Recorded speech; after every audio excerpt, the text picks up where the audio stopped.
السلام علیکم ورحمۃ اللہ وبرکاتہ۔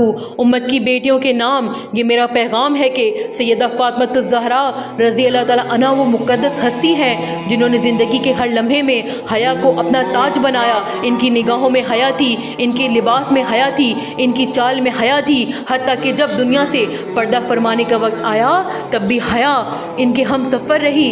وصیت فرمائی کہ میرا جنازہ رات کے وقت اٹھایا جائے تاکہ غیر محرم کی نظر نہ پڑے۔ یہ وصیت صرف ایک جملہ نہیں، یہ صدیوں تک کے لیے زندہ رہنے والا درس ہے۔